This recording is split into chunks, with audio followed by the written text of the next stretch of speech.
Episode 2, Primavera, written by Jeff Fleming and Brian Fuller, directed by Vincenzo Natali.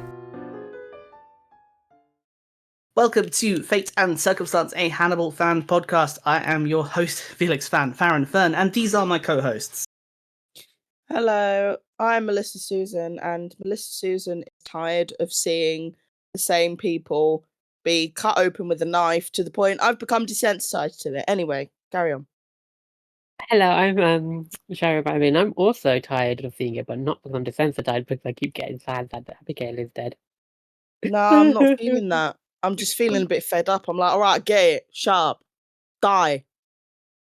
First of all, I'm going to do a little bonus shout out to Ranger, who I commissioned to do some artwork for me last week. Because obviously we're not doing artist shout outs anymore, and Ranger is a lot newer to doing Hannibal fan art, so I have to catch up and be like, Ranger's very good. Their main account is Ranger0841, or their not safe for work account is I'm_not_Ranger, which is nice, very believable. But yes, go and look at her artwork because it's beautiful and incredibly sexy. And if you like the idea of Hannibal wearing lingerie, please go and look at the work that I commissioned because it's very, very good. Also, I'm going to let you both know that at some point we're going to have to do a DB Mars fanfic in one of our episodes because she has specifically, explicitly requested it. So we might do that next week. Yeah. I don't know which one of you are going to want to read it, but she has demanded that one of you do so. So slay. I'll try and find the weirdest thing she's written for you. Perfect. I feel like I've probably got to read it then. It's fine. Hey, I'll take one for the team. I did choose very specifically for you for this episode because of the fact that it had a pun in it. Okay. I just thought you might like that. Lovely. Yeah, why not? You love puns, you motherfucker. I do love puns.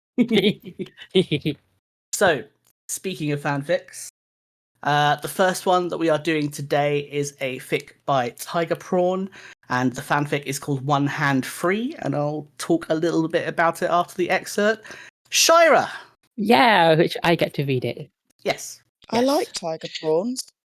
Right, I also do like Tiger Prawns. Yeah. Oh, now I'm thinking of too much of a food. Anyway, Hannibal's words made Will whine. It felt so good having someone take care of him like this. So often it was the other way around. Will knew he was a good lover. He knew he gave satisfaction because that was his focus. He was a selfless lover, or perhaps had just never found anyone he wanted to. All I need is one hand free, Hannibal's voice drifted into his mind, along with the image of Hannibal in his prison jumpsuit. One hand, Will mumbled. His mind hazy as his fever dreams flooded back to him. All the ones he hadn't quite remembered, but all with Hannibal. All with Hannibal with one hand free. I have two hands, Hannibal replied to Will's random ramblings, and then the second hand took hold of Will's balls and tugged at them. Oh my! Oh my! I feel so evil for making you say balls. balls, and tugged at them. Ouch. Nice. But anyway, I have to admit I didn't read that until just now, so that came as a surprise to me as well. You both said you were up for like some spicier content, so I spiced it up a bit. I did, and I wanted a surprise, and I appreciate the surprise, which is why I didn't read it first. I don't remember agreeing to this. I plead the fifth. I don't even know what that means. I'm chatting shit out my ass. Doomed. You can't plead the fifth. You're in England. That's true. Yeah, well, fuck. Also, I also haven't read this either. Oh, that's gonna be great then. Okay. The ending of it to me is incredibly funny, which is why I chose it for you. Okay. So Tiger Prawn is a fanfic veteran. Tiger Prawn has been doing fics for years. So a lot of people know that I've been reading Hannibal fanfiction backwards from the time the show came out. I got up to 2017. Tiger Broad has been doing it for so long, or Max, that I've already read a load of his fics because I just came across them naturally in the wild. Oh, nice. But One Hand Free is a recent one-shot that he did, which is, for anyone who goes to read it, in case you haven't caught up with the show, spoiler warning, it's post-season 3.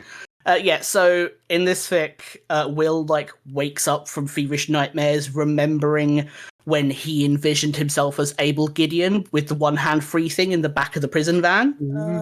So that's why that. And I don't know why, but the Hannibal's line of "I have two hands" destroyed me in this fic. It's really good. So highly recommend. It's so good. It's really, really funny. It comes out of nowhere. Tiger Prawn does a load of Hannibal and HU and really good trans fics as well. Are very good. Oh, nice. So it's Melissa's turn. And this is The Empath Goodbye by Devereaux's Disease. I look forward to this. If it's the sheets that have given you such a look of satisfaction, I would gladly give you the name of the store where I procured them. Will froze, cold panic seeping into his chest as he realised Hannibal had caught him, half-hard, stroking his bedroom set. I was looking for a good way to leave. Will realised his hands were still running over the soft bedspread. He snatched them back, fisting them by his sides as his face heated. I see. Hannibal walked slowly towards Will, each step carefully measured to keep Will from bolting. Will blinked, and Hannibal was in front of him, running his fingers in the trench Will had left on the bedspread.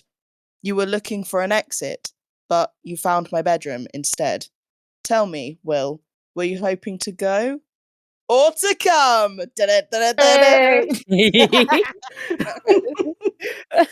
So good. I'm not serious. I burst out laughing, and I had myself muted, but I burst out laughing too, fisting them by his sides. Yeah. So I think if you two, actually Melissa specifically, were to enjoy any Hannibal fanfiction, it'd probably be stuff by Devereaux's Disease. Devereaux's Disease is another veteran Hannibal writer who I came across naturally in the wild, and I believe wrote a fic more recently. They don't write as often anymore for Hannibal, but they still do. They've written, I think, something like 120 Hannibal fanfics. Whoa, that's a lot. I don't know how many. Okay, I have to check now how many Tiger Prawn has written, because it's also going to be obscene, so now I have to look. I literally am just thinking of Thai food now. Oh, okay. Tiger Prawn has written 239. Whoa. Which is amazing. I've written 10, but in my defense, I've only been doing it for less than a year. Yeah. Or technically a year now. Now a year. Yeah. It's the 1 year anniversary of my first fic. So, Devereaux's Disease writes really good fics because some of them are really heartfelt and angsty, but the kind of angst I like, which is not too devastating because I'm a big baby and I can't read really sad stories. However, they also write some of the funniest Hannibal fanfics I've ever read in my life. And The Empath Goodbye is based on the Irish Goodbye, which is when you fuck off out of a party without telling anyone. Yeah. The entire I love doing an Irish Goodbye. This entire one shot is about Will at different events with Hannibal trying to do an Irish goodbye, and Hannibal mountingly finding ways to fuck it up. And That's absolutely hilarious. It's oh my god, I so funny. I highly recommend reading it. It's one of the funniest fics I've ever read, and it's one of those I go back to as a comfort fic because it makes me laugh. I would need to read this now. Definitely recommend. It will, as always, be in our podcast information. So we can now go on to our regularly scheduled programming, where Felix changes his notes and tries to remember what he's doing. So, as I ask you every week, what did you think of the episode? I liked it. Will is back. Yay. Yay! We knew that. We knew that was going to be back. And Abigail was back. Yay! Watching it a second time and actually having the brain spoons to actually pay attention, I now realise it was very blatantly obvious from the beginning that Abigail's dead. Well, and I just did not. To the pick it vast up first majority time. of people, I've never met anyone who picked it up on their first watch, like from like immediately. I've never Yeah. as you say, on your second watch, you're like, it makes sense now. But I've never Yeah. known anyone who's gotten it straight away. Yeah. I think it's really good rewatching it and listening to everything she says. Mhm. yeah, I think people are so overcome with hope Yeah, that she's alive that it just doesn't cross their mind until towards the end, and you're like, oh god damn it, Hannibal did it again. The TV show did it again. It played with our hearts and ripped them out, just like Hannibal rips out our hearts / makes hearts. made someone into a giant meat heart. Yeah.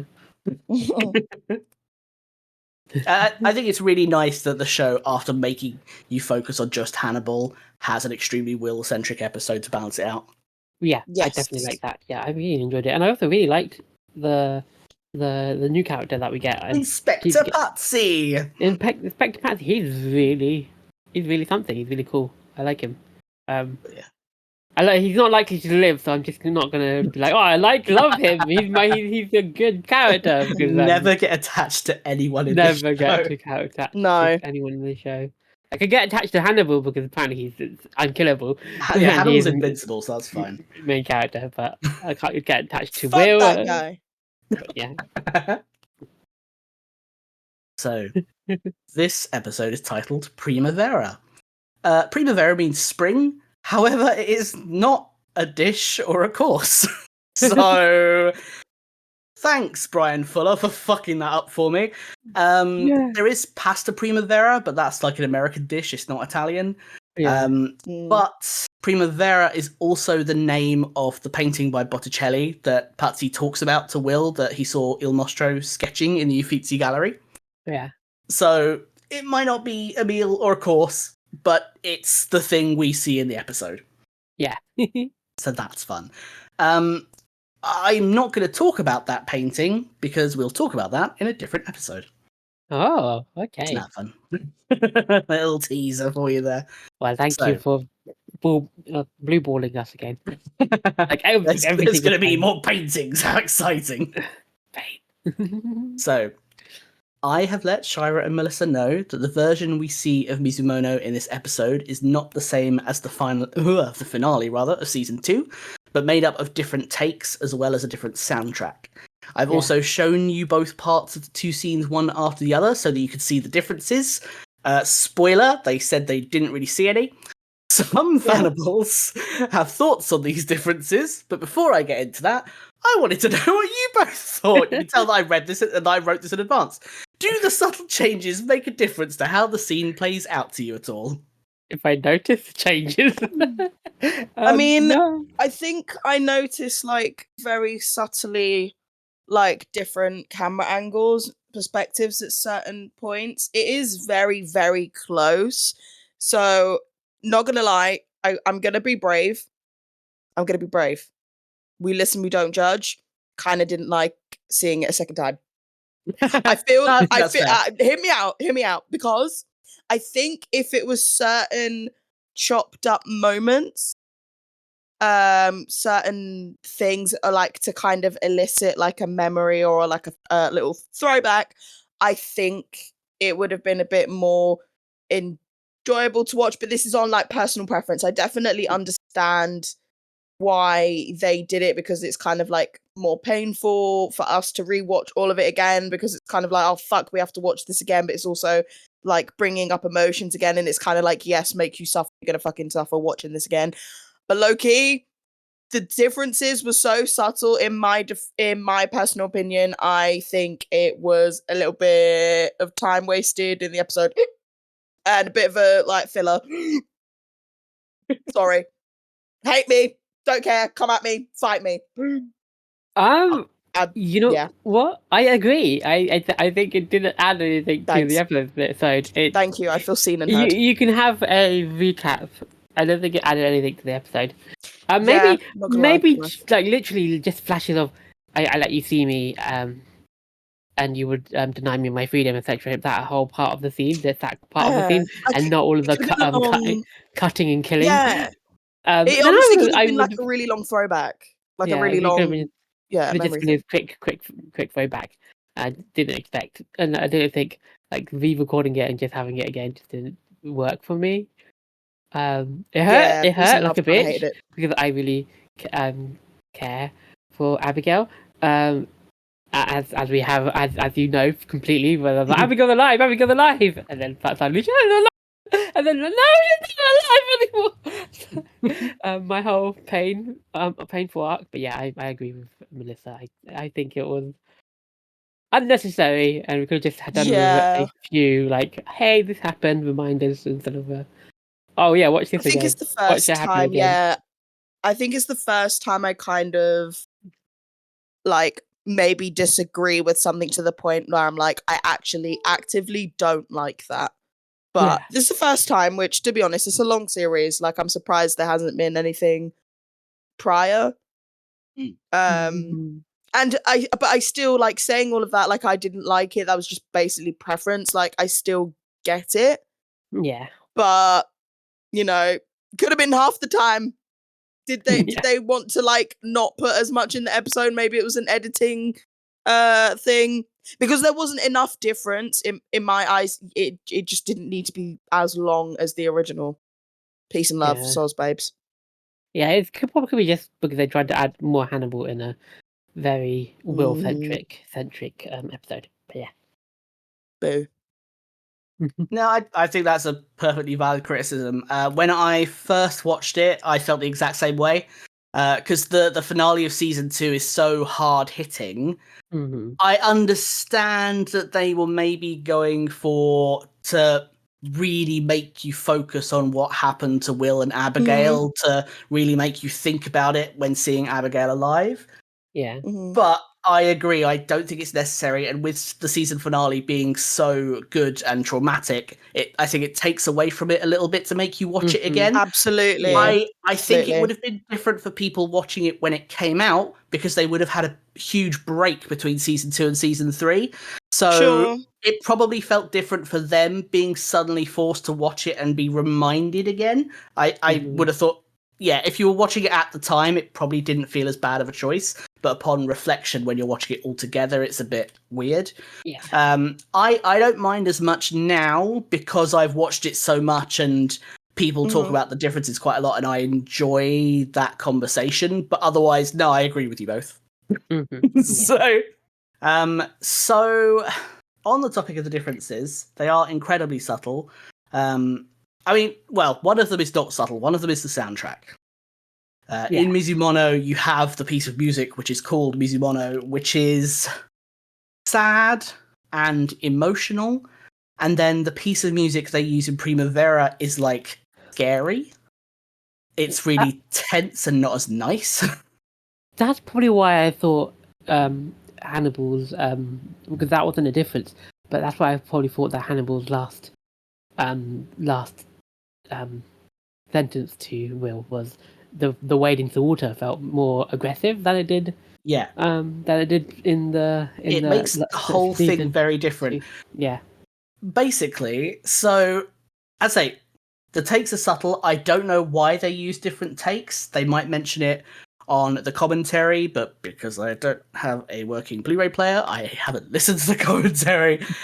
So I don't know if they ever explain it, but I don't know why they use different takes. I don't know if there was a specific purpose. I don't believe it's the same as what Hannibals like to think, which I really like, which is the theory that Mizumono is from the perspective of Hannibal, and Primavera is from the perspective of Will, which in a way makes sense because it's a Will POV episode.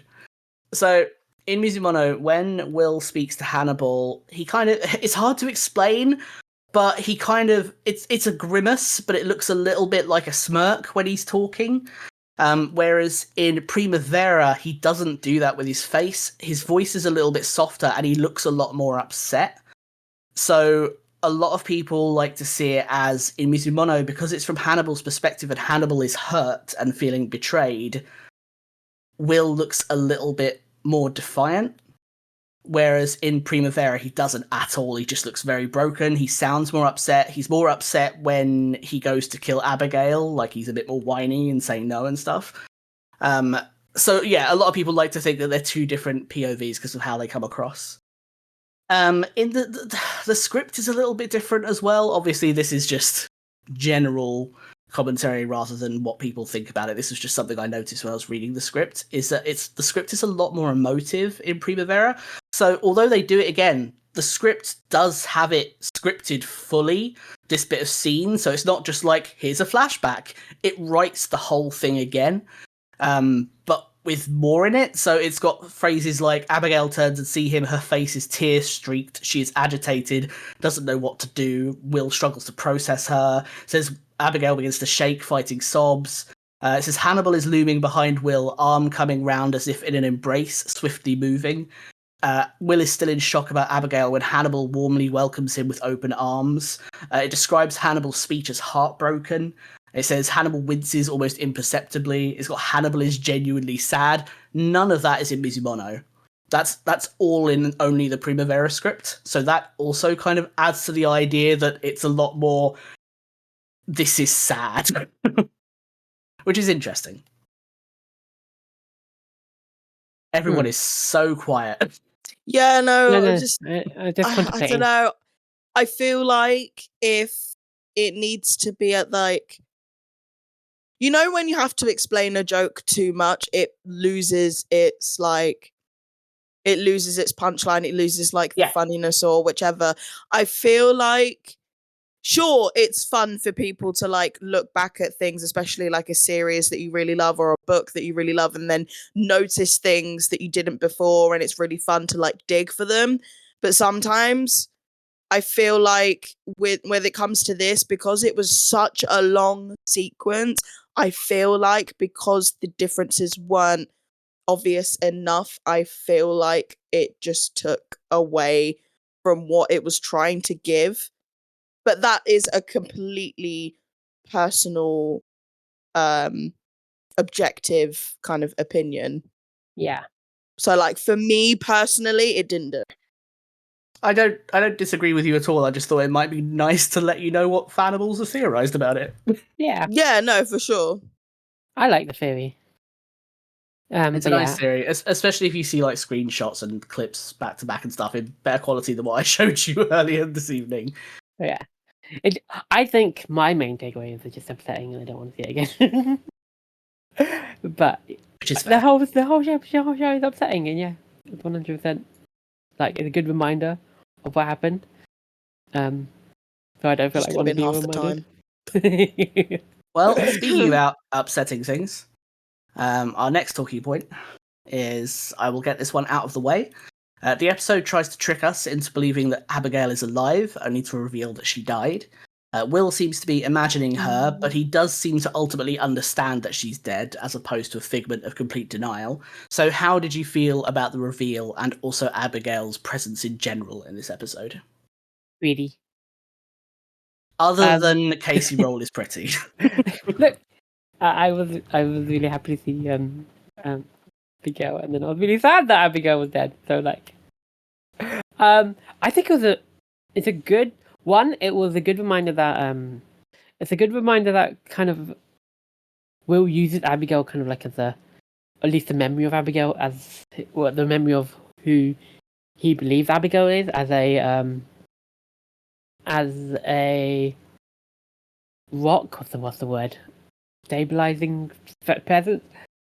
And then also, it's nice to know that he isn't completely in denial. Like delusional? Delusional, yeah. He isn't at the stage of previously where he's like, oh, Abigail's clearly alive, kind of thing.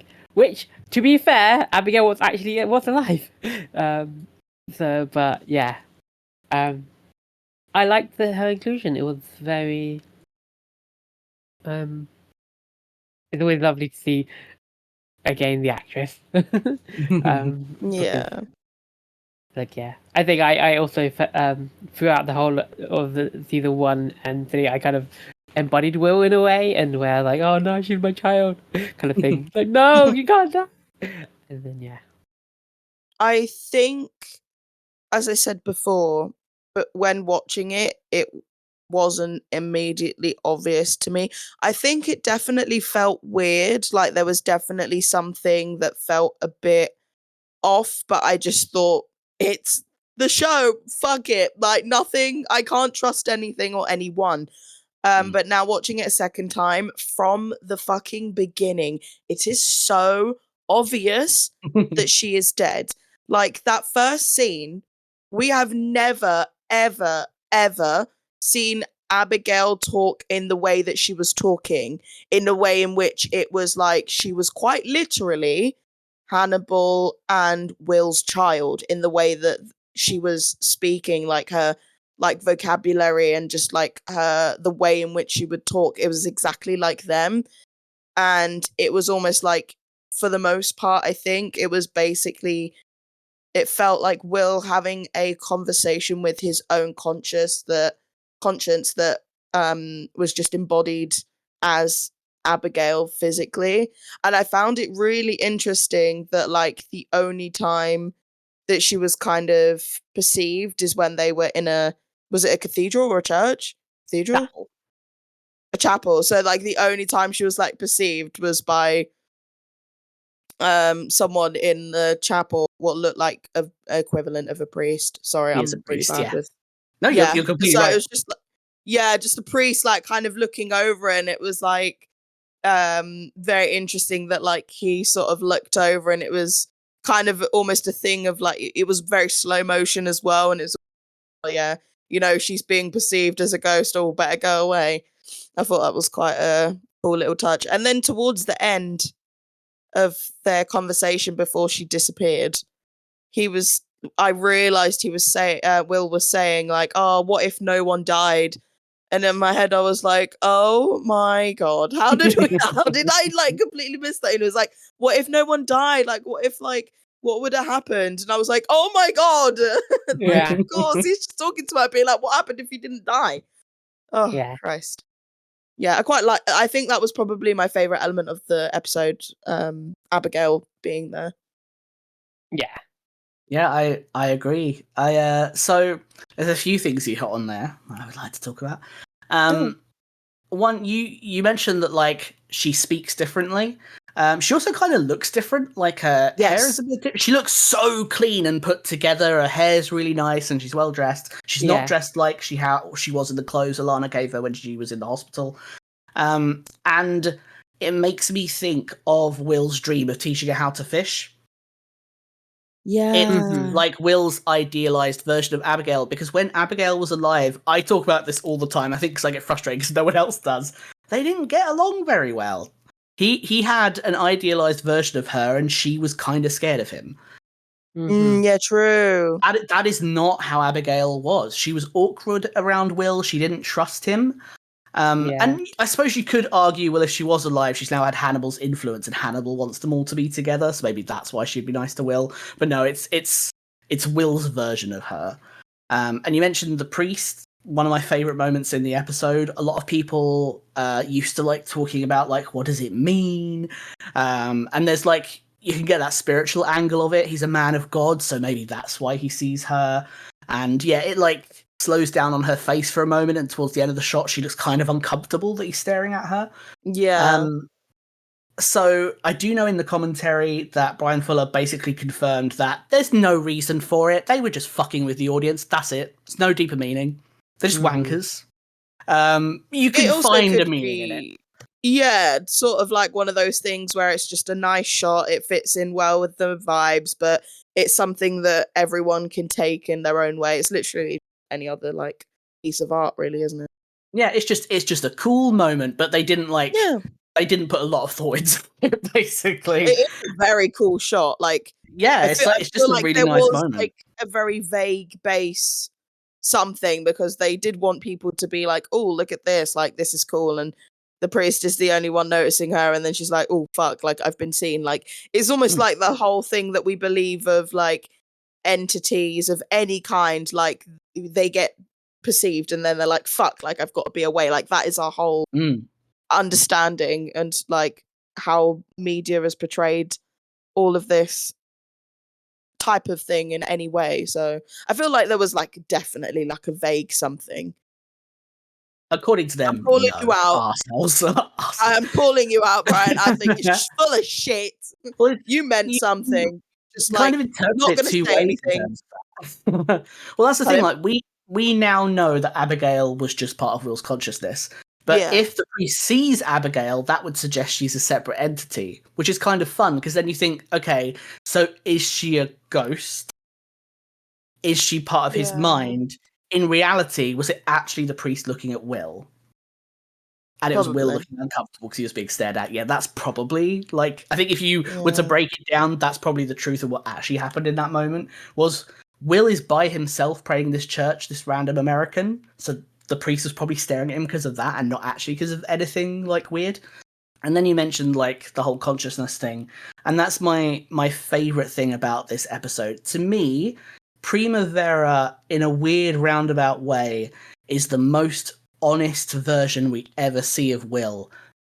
Partly because of things he says towards the end, towards Patsy, like, you don't know whose side I'm on, which is Yeah. a very kind of like, okay, this really sums up season 2 for us now. Yeah. But also all of his conversations with Abigail are like him processing what happened and what Hannibal did, and the fact that he has taken himself all the way to Italy for Yeah. a guy that gutted him, and he's trying to figure out why. Because it's always, well, it's mostly Will being like, why would we do this? And Abigail being like, because we want to. And that's Will questioning himself and being like, yeah, it's really fucked up, but I want to do this. Yeah, it's like a Will coming to of like his sexuality. He's coming to. He's like, A little bit. like man? Well, yeah, it is kind of like. So in season 2, we had him with like Peter Bernardone, who I always go on about, and him like not being able to deal with the fact that he can't hate Hannibal. So I feel like this is kind of Will coming to terms with that in a more specific way of just being like, okay, for some unknown reason, because of the way we see each other, this man could do anything and kill as many people I love as he wants, and I will still follow him. And it's, again, that's the honest version of Will, as fucked up and as weird as it might be. That's just who Will Graham is at this point. Yeah. And I really like the Abigail perspective of it, because she also starts out quite harsh. She's like, why did you lie to him? And then as it goes on, it's more like they're on the same level having conversations about him. There's also, just because it's in this moment, I'm going to ramble about another little thought brain thing. All of season 1 and 2, we've talked about the parallels or the imagery of Hannibal believes himself to be God. In this episode, Will outright is like, Hannibal's not God. And in episode 1, we start to see for the first time genuine parallels between Hannibal and the devil. And I think this episode starts to plant in a different seed that only comes through in season 3, which is that Hannibal talks about God because he believes in God in a weird roundabout way, but he doesn't believe himself to be God. He believes himself to be on the same level as God as Lucifer would, essentially. Yeah. But Hannibal worships something else. And very subtly, this is a bit more of a fan thing than a show thing, but there are elements of it that justify it. It was the idea that Hannibal worships something else, because he doesn't worship God. And instead there's the idea that Hannibal worships Will, which is sort of promotes his obsession with him. Will is more important to Hannibal than God. And that's just a thing that has kind of like culminated in season 3. Anyway, now I've got the whole religion thing starts to take on its own like weird shape in season 3, and I really like it. So, a pretty simple question, but one I would like to know your answer to. Abigail says, they told me he knew exactly how to cut me. They said it was surgical. He wanted us to live. Now knowing that Abigail did not survive, but Will did, do you believe that's true? I mean, Will is alive, but I don't know if that's just Will's stream of consciousness trying to justify why he would have cut him, or like how he cut him, why he's alive, just so that he can forgive him for doing it. I think he's just dumb and infatuated, so he's just like, it's fine, like he knows what he's doing. He cut me in a way that I can live, la la la la la. Babe, he cut your fucking guts open, wake up. Yeah, I agree. Like, I don't understand Will at this point. But I get the infatuation, because I don't get infatuation. I don't get Oh, I do. why Will's infatuated with Hannibal at this point. It's very strange. So I don't understand it. I don't know. I actually don't know why Will is the way he is right now. It's, to be honest, I don't think anyone really truly knows. Only Will knows. Especially after all that, like, come on, he literally killed Abigail in front of you, someone you thought of you as your own child. He literally took away. I know it was only just conceived because Margot wasn't pregnant, but he literally took an actual child away from you as well. Like, he in every step of the way, Hannibal has been like the most toxic partner you could possibly have, even though they're not actually partners. And the fact that he's still kind of infatuated. Like, come on, my boy, you can do better than this. But I get it, it's Hannigram. Well, remember, we've spoken about Hannibal's feelings and like how strong of a drive it is for someone to see you, like actually see you if you've lived an isolated life. Yeah. It's the same thing, it's just mirrored back on Will. Oh yeah. Yeah. We always desperately want to believe that Will is better than Hannibal. Mm-hmm. Will punched a man to death and snapped his neck when he could have shot him. He explicitly chose not to do that and to kill him with his hands. Someone that was not Hannibal. So I think it's starting to get to the point where you have to realize that Will is not. He's not a villain, but he's not a good person. No, I know. I don't get. Yeah, but that still doesn't make sense that he would. Queer love, baby, makes you do the great weird shit, toxic love, including kill a man with your hands. I like. I'm kind of two sides on this. I agree with you both. I think your idea that like it's Will trying to justify it to himself is a really good one. I like to believe that Hannibal did know how to cut him in a way that would stop him from dying. Mm-hmm. However, I do think that Hannibal is capable of killing Will. I think even if he though wanted he's him obsessed like with him, proper dead, I think he would have done it by now. I think he would have just. Yeah, I think if he was intending to kill Will, he would have done it. I think maybe there is slight truth to it, but also if he was left long enough and the like, what's it called, the A&E people, the ambulance didn't come at the time that it did, maybe if it came later, he would have eventually just bled out to death. So yeah, there's still always a that risk of him dying, even if Hannibal didn't try to kill him. The risk would have been there regardless. And I kind of like that element as well, though. I really like that element because it's the idea of this episode talks a lot about possibilities and the idea of other worlds. You know, it's the timeline thing of what about in another timeline where someone made this decision. It's like, what if they were 5 minutes too late and he bled out? That would have been Hannibal's fault, and Hannibal would be in a different situation to the one he's in now. So whether he intended him to live or not, he still fucking risked it. I think that's what he gets off of as well, like the fact of taking that risk. like that risk of like, I could have killed this man, but he was saved, like, and I kind of was hoping on that anyway, and like I'm just a bit like, do you know what I mean? Like, it's kind of that still that god complex of like, fuck, like I'm gonna be on this edge of life quite literally for the thrill of it, but he's probably gonna be fine, whatever. And it's just like so blasé about it when it's quite literally like so scary, and he could have not survived that. It was so tight on the emergency services getting to him on time. And I think that risk taking is definitely something Hannibal like thrives off of, for sure. Yeah, it wouldn't surprise me in the slightest. I mean, he does stuff that, you know, such grandeur crimes, like so insane. Like he literally gives a spectacle for crime investigators and forensic scientists and stuff. He could do his crimes like quietly or whatever, or like get rid of the body and stuff, but no, he's like, I'm going to give you a piece of art because that's how confident I am that you're not gonna fucking catch me or find me. And like I think he definitely, like, the whole thrill of being like so close to being caught or whatever, or so close to whatever is his thing, it's his fucking jam and butter. I agree. It's like when we find out that Inspector Patsy saw him as like a 20-odd-year-old. He knew that was Hannibal. He knew that Hannibal was the killer.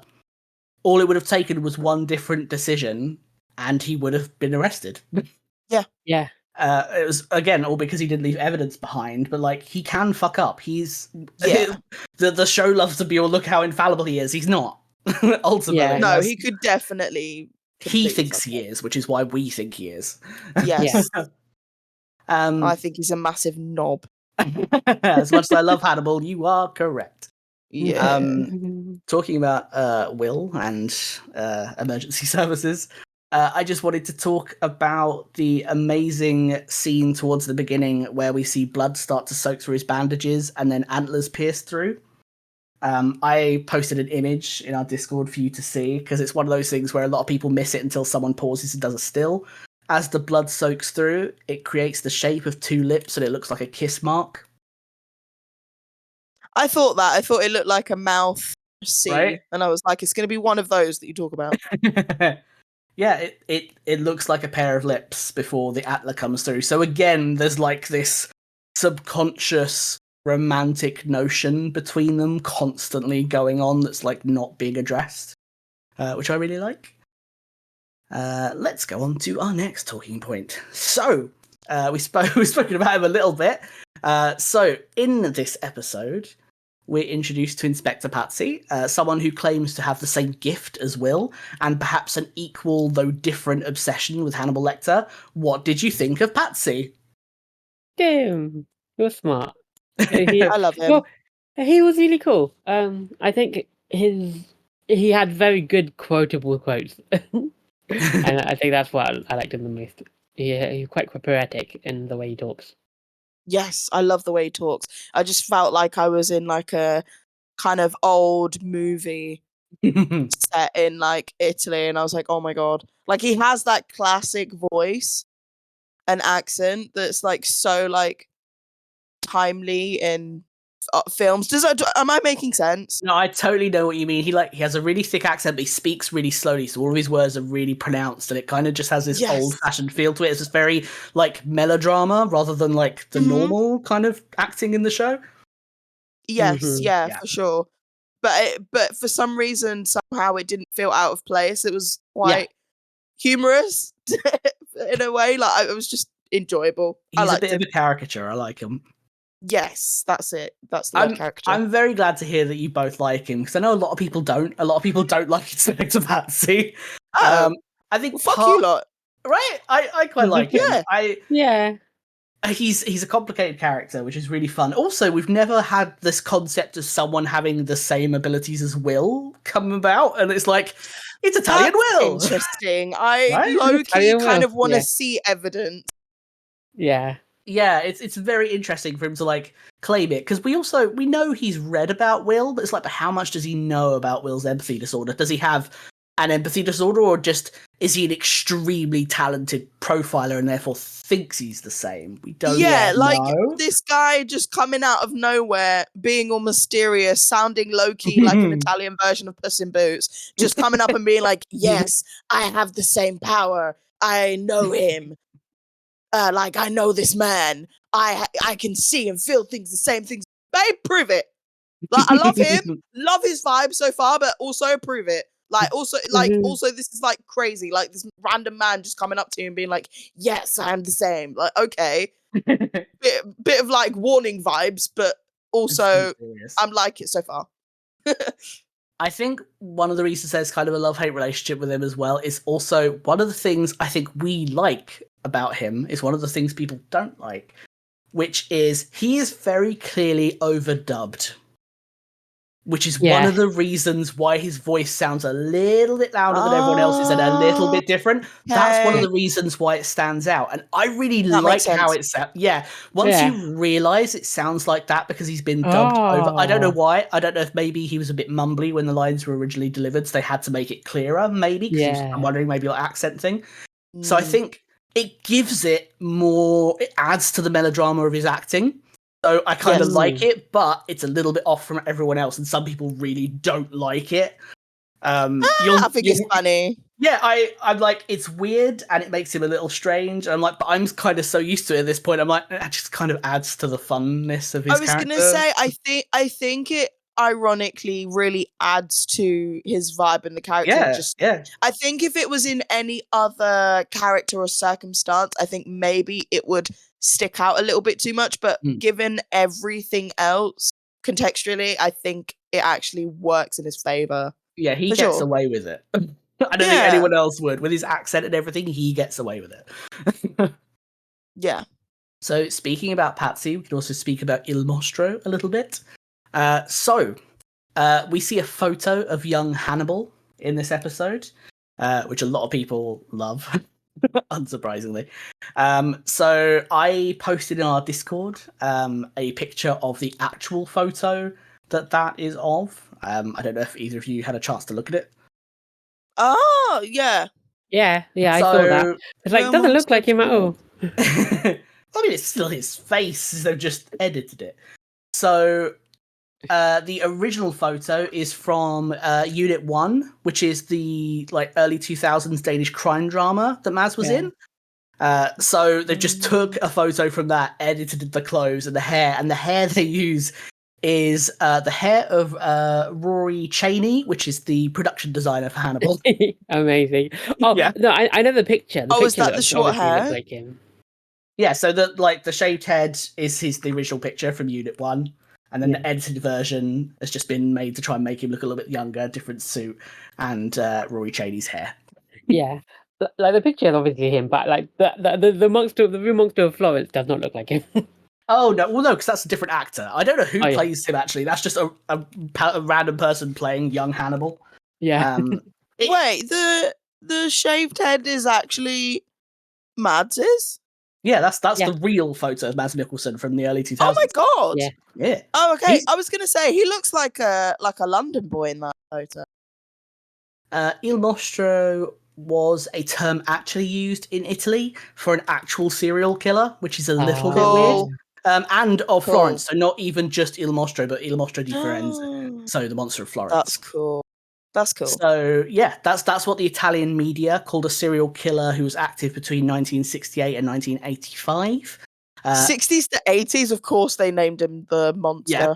Yeah. It's very Italian melodrama. It's very good. Yeah. Very, very good title for a killer.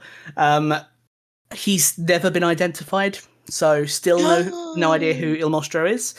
He had 16 victims, and interestingly, they were usually young couples in secluded areas like dating spots, which is very similar to another killer by the name of the Zodiac Killer. There are a lot of similarities between Il Mostro and the Zodiac Killer. He also killed people during new moons, which is something else that will come up in Hannibal completely unrelated to this later on, which is interesting. You can find out a lot online about both the suspects for Il Mostro, the connections with the Zodiac Killer, and the victims as well, which is kind of nice. I mean, it's horrible, but given the time, it's nice that there is information about the victims. So if you're into true crime, I recommend looking it up. If you're not, don't. So my next talking point, very simple one, but I had to ask, what did you think of the human heart becoming a fucked up deer thing? Jokes. That was disturbing. You like disturbing things. Reborn! The deer is becoming reborn. It's him being reborn as a new bitch. I did think it was a rebirth of his deer. Of his fucked upism. Fucked upism. I always think that it looks like something out of Silent Hill. Like, Yeah. it's the way the body moves and everything is very similar to like the weird mannequin monsters and stuff. It's very Silent Hill-esque. Yeah. I'm just replaying, like, sort of thinking about it, just how fucking funny it looked. It just looked so weird. I don't know It why looks it doesn't strange. have a head. It's in the script as well, so I know it's not meant to have a head, but I can't, like, my brain can't figure out what the symbolism could be of why it doesn't have a head. I just don't Jokes. know. Literally yeah, just pure jokes lols. to look scary. Why don't you Staring have a straight head? at Now I've could just got ask a it. fucking vine in my head. What? No head? Break skateboard. I love the weird fucked up heart deer. It's so funny. It's God, literally just funny to look at because it's not even creepy or scary in any way. I just That think it's creeps fucking me out. I hilarious. think it's creepy as fuck. To be fair, when it came out, it was probably gross, disgusting, and really creepy. But now, having, 10 years of development of CGI, I think it is fucking hilarious. I still think it's gross and creepy. So People there. listening, let us know if you find it creepy or if you find it funny. Like, which one are you leaning more towards? Should I do Please a have a poll? conversation with us and tell us why you think it's funny. If I remember, I won't. On Saturday, I'll do a poll. Yes. I'll completely forget, but you never know. On the topic of weird, dear heart, Anthony Dimon man, one fun thing is I know fuck all about tarot, but do either of you know anything about tarot cards? A little I bit. know a little Here bit, and yes. there. Yeah. Did it look familiar at all? Yes, it did. I knew Mhm. it was the heart with the three swords. Yes, it looks like the Three of Sword card. Yeah. Not quite the Three of Sword card. Is normally like a heart and swords coming out like all the way through or sort of the top. Yes, all the way through the top. Yeah. Yeah, whereas in this, it's, I mean, understandably, it's using them as a platform, so it's at the bottom, kind of like a tripod. Yeah. Still, kind of- it's the choice. Like, it could have Yeah. been on anything. It could have been a table. Yeah, it could have exactly. been a Like, stool, why yeah. why swords? It explicitly looks like the Three of Swords, Yeah. which I've seen a bunch of people mention, and I was like, ooh, yeah, I'll look that up. So, Yeah, and Also, like, the orientation as well. Like, obviously, the way in which you pull a tarot card. Like, yeah, if it's upside down or the right way up also. I think, although the swords are at the bottom, I think it would still technically be upright, I think. Oh, yeah, for sure. Yeah. Because the heart is. Yeah. So I looked up what the Three of Swords means because I know nothing about tarot. Exciting. Shocker, it does mean something relevant. Yeah. So, Shaira, oh, it means about heart. It means like heartache. It's pain. It's all the negative parts of love. Yeah. So, divorce and stuff like that. So yeah. yeah, I wrote heartbreak, sorrow, and grief. Your heart Yeah. has been pierced and resulted in great pain. Yes. So yeah, Hannibal, the whole like broken heart, or Valentine written on a broken man, or as Patsy said, he gave you his heart. It's not just a heart; it's his broken heart. And again, much like the blood looking like a kiss, there's that romanticism being forced through, or not being forced through. Hannibal's always fucking romantic; he's a dipshit. But yeah, I love that. It's so good. Yeah, I always forget romanticism can also be seen quite dark in a dark light. I'm like, how's that romantic? But no, romanticism can be quite dark as well. It's the toxicity, isn't it? It's like, yeah, it's romantic. It's not healthy though. It's a very toxic. Queer love, baby. It's not healthy, but it's romantic. You know, it could be healthy. We've all been there. Hey, queer love is I mean, healthy. Queer love's healthy then. Any right, correct love is as healthy as it should be, and more so. There's health in abundance in the right love anywhere. Not for I would those two. argue that queer people have more healthier of love usually, but Not always. I but mean, no. But we have, as a community, been forced to look at like relationship steps and stereotypes and break them down because we've been given the Yeah. opportunity to reject heteronormativity, which means that Yeah. our outlook on romance is sometimes a bit healthier, more interesting, because we're forced to step away from what society tells you you're supposed to do. Yes, Yes. but at And the same that's why time, we're cool. just as bad as it can be with straight relationships, it definitely can be unhealthy or like, you know, as dramatic as like breakups or like dramatic as whatever. There's for a lot of sure. stereotypes about lesbians for a reason. Yes, yes, yes. Okay, yeah. God damn it, I hear it, I feel it. Yes. Oh, One of the fun things about being transmasc is somehow you end up always knowing sapphics and learning about the horror of sapphics. yeah. So fun. And I like that. I love it. It's part of it, isn't it? You I take the good with feel the bad. comfortable. Yeah, I feel like a great like feeling of comfort from that, to be honest. It's toxicity, but it's your toxicity. Yeah, exactly. Right. Talking points. I can't remember what it was. Knowing that Will is traveling alone after all that Hannibal did to him, why do you think he's following after Hannibal? Why does he forgive the man that gutted him? Queer love, baby. He's fucking delusional. I don't know, bruv. Like, okay, at a push, could we argue like he is responding to trauma from what he just went through in terms of being quite literally gutted with a knife? I don't know, bro. Maybe it's like bringing everything back up that he fought through in terms of his syphilis and all of that stuff. Maybe it's like coming back out of like that's it. Encephalitis. It's syphilis. You heard me. That's what I said. Sorry, yes, Will Graham's syphilis. Carry on. His fucking syphilis has got him like fucked up. He tried it up the bum and now he's obsessed. He wants syphilis back. Oh god. Hashtag bring ridiculous. back syphilis. Absolutely. Shakespeare enjoyed it. Let's bring it back. Oh, okay. Shaira? Oh, it could be Stockholm syndrome, maybe. Stockholm syndrome's not a real thing.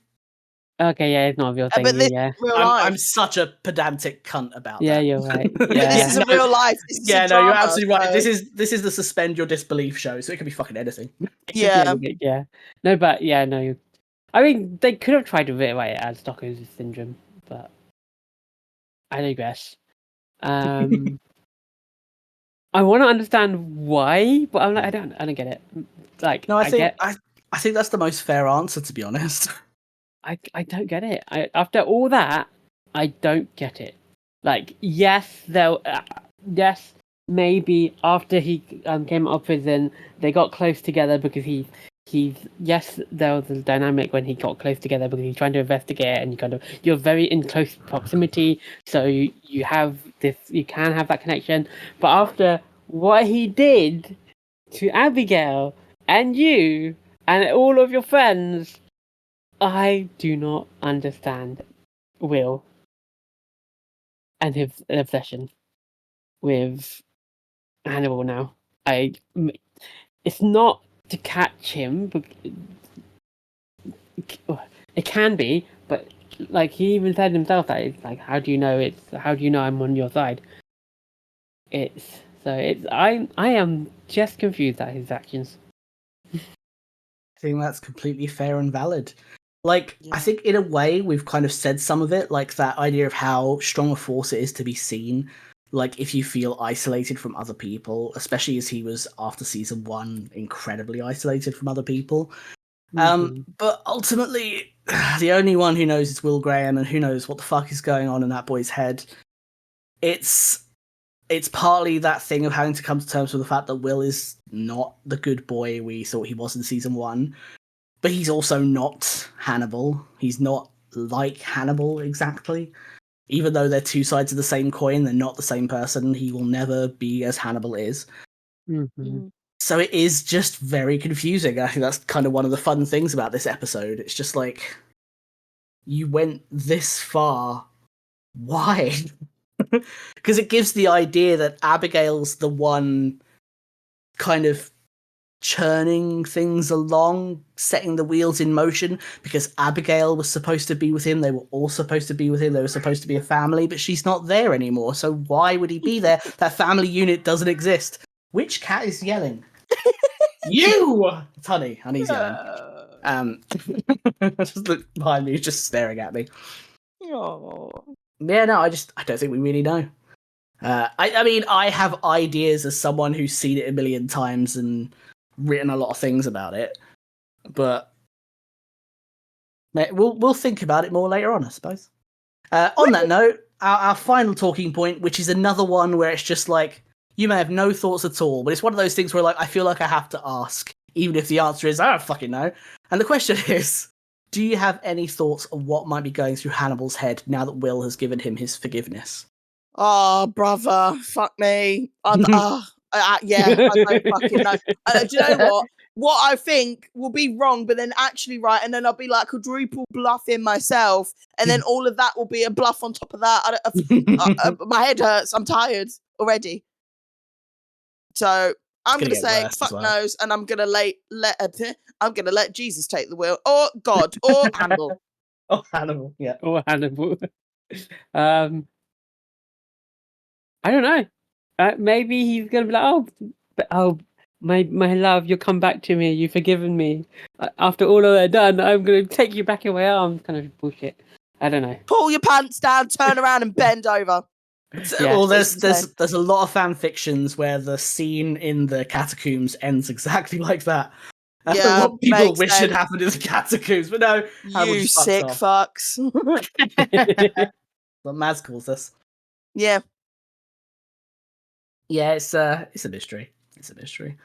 I had a couple little tiny things to add.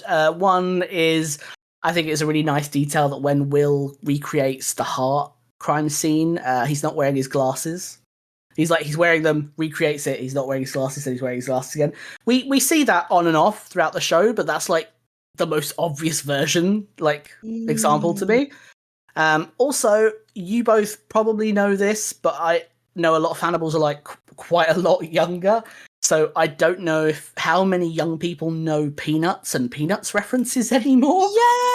Yeah. And I really love this line in the show, so I just wanted to point out, in case anyone doesn't know, when Will says he gave you back to me, then took you away, Lucy and the football, he just keeps pulling you away. That's a reference to Peanuts.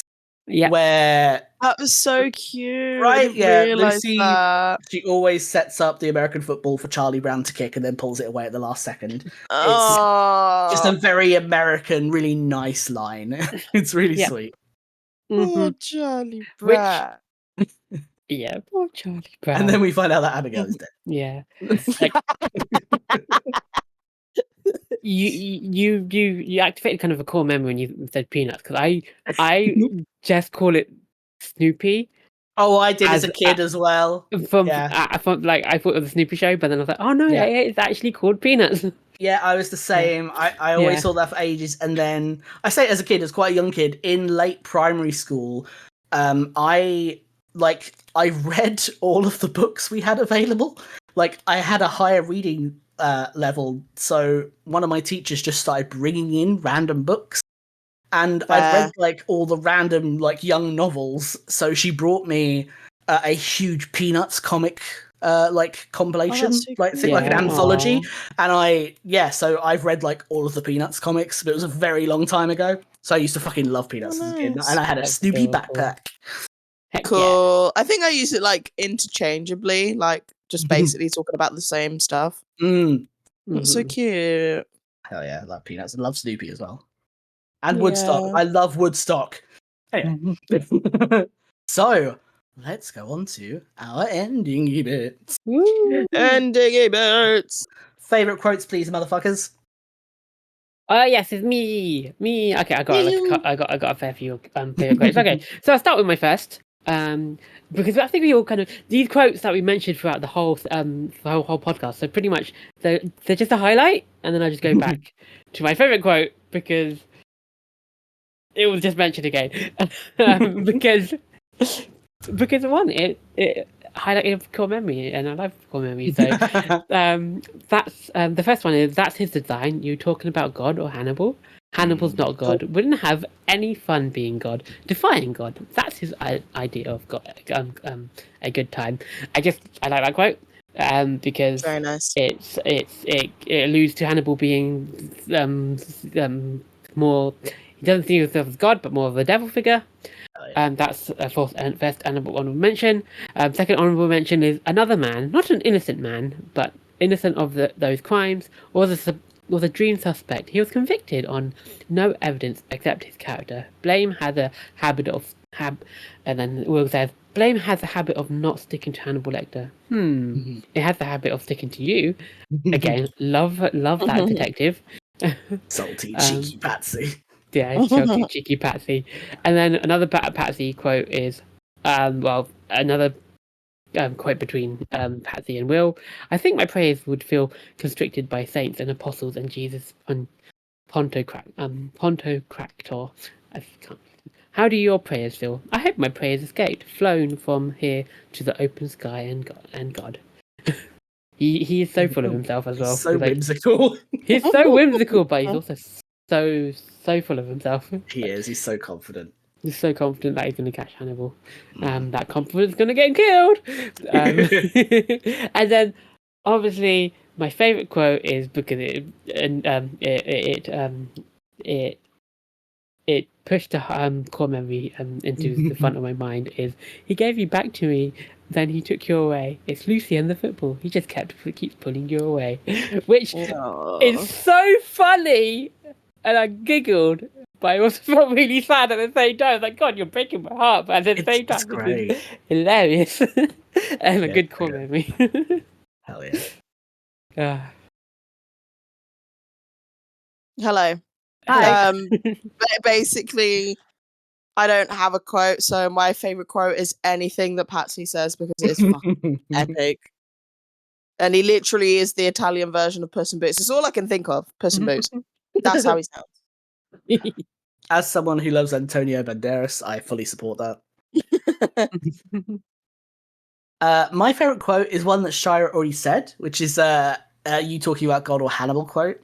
So I'm just going to add to it with another little bit that Will says, which is after now that's his idea of a good time. He says, nothing would thrill Hannibal more than to see this roof collapse mid-mass, packed pews, choir singing. He would just love it. And he thinks God would love it too. Yeah. Hannibal's a dick. So, favourite moments? Another dick. Oh, favourite moment. Okay. I don't have a favourite moment, but I was just going to say any moment that Abigail was in it.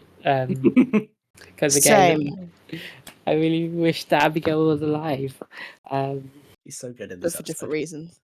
Mine is also the same of like anything that Abigail is in purely because of what I said before about Will talking to her. It really feels like he's sort of reasoning with his subconscious, and I quite like that ideology. So anything that any conversations that they're having are my favorite moments.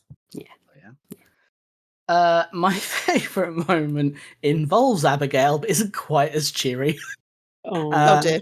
My favourite moment is the simultaneous scenes of Will being saved and Abigail's corpse being prepared. Because, like, the preparation of Abigail's corpse is, to my knowledge, pretty accurate. And I just love the, like, tormenting juxtaposition of both and how similar they are. Like, Will's clothes being torn off so they can quickly get to him, and her clothes being removed so that she can be prepared, her eye caps being put in, his eyes being taped down for like anesthetic. It's such a good little set of scenes that's so sad, and the operatic music that plays during it is really nice. And yeah, it's sad and horrific, but I think after finding out that Abigail has died, I think it's the nicest way to tie it all together. Yes. Unlike the rehashing Mizumono at the beginning, I think those scenes are the good way of being like, this is what actually happened. Yeah, I think that scene definitely very much worked. And actually, I was going to put that as my favourite scene, but I didn't want to be seen as too morbid. I got to be morbid. But it's not that. It's because I would have said it was my favourite scene for a completely different reason. Because I really like autopsy things. As someone who's fascinated also, but I by wasn't gonna say that. That's why I was like, You I'm sick pretty. fucks. That's why I said I'm pretty sure that it's accurate because I know how autopsies are done. Yeah, I also know. Do you know what? It's a very good, very simple stylistic choice in terms of like editing and things like that, and it's very, very nicely done. Like less is more, conveys the message, and I think it's just very well put into the episode. I think it looks really nice. It does exactly what it's supposed to, and I think when these kind of things are done right in terms of like parallels, it's really nice and really effective. And I think they did it well. It wasn't too much, but it was like just enough to be effective and really nice to watch for sure. There are no tableaus. There are no hallucinations. There is nothing whimsical about it. It's just this is a man who needs to have his life saved, and this is someone who has died. That's it. Yeah. And you don't get a lot of that in the show. So but it's still set to Hannibal-esque music. I think it's perfect. Yeah, it's very funny. And I say that I like this just to make myself sound less creepy, but if I could restudy, I would become a surgeon or mortician. Hell yeah. Yeah. I'd love to be a mortician. Yeah, same. We are creepy. Let's be honest. We are creepy people. It's fine. We're cool. So, next episode predictions, please. Next episode predictions. I have no predictions per se. Hannibal will find. So I'm just going to go back to. I didn't mention it in my last prediction. Hannibal gets Will back and starts rebuilding his Hannibal cannibal family. It has returned. It has returned. We're going to find a replacement for Abigail, and it's going to be a new daughter, and things like that. Bedelia might die, but we'll find like another mistress for Hannibal, and that's my predictions. Cool. I don't know what else is going to happen. I can't predict this show anymore. It's just... Fine by me. I need more to predict this season. Well, GAYSEX, gay sex. That's what I think. I think someone's getting a finger up their bum at the very least. That would be a good start. Yeah. That's it. Cool. My next episode prediction is that Abigail will return as a zombie and she is unstoppable. Like father, like daughter. Yeah, like that cool scene we see where Jack envisions like Will with a missing arm. It'll be like that. Yeah. Oh, Will is so hot in that nightmare. Anyway, are you ready for my sign off? Right. Not always. I'm allowed to like zombies. Leave me alone. And I have this kind of kink shaming scared on my of podcast. I'm not kink shaming anyone. Yeah, it's just Melissa. There's so many conversations happening. Is everyone ready for my sign off? Yeah. Yes. My sign off for today is: it's time to go back to where Hannibal can't go. Also, meet Chio. Fate and Circumstance is an independent podcast brought to you by Felix Fanfaron Fern, Melisa Suzan, and Shaira Bambi. You can find and follow us on Twitter and Tumblr at HannibalPod. We are fans of the show NBC's Hannibal and do not own the rights to any of the materials discussed, merely appreciators. The music used in this podcast is Tchaikovsky's Op. No. 40 Waltz by Kevin MacLeod, licensed under Creative Commons by Attribution 4.0 license. Thanks for listening.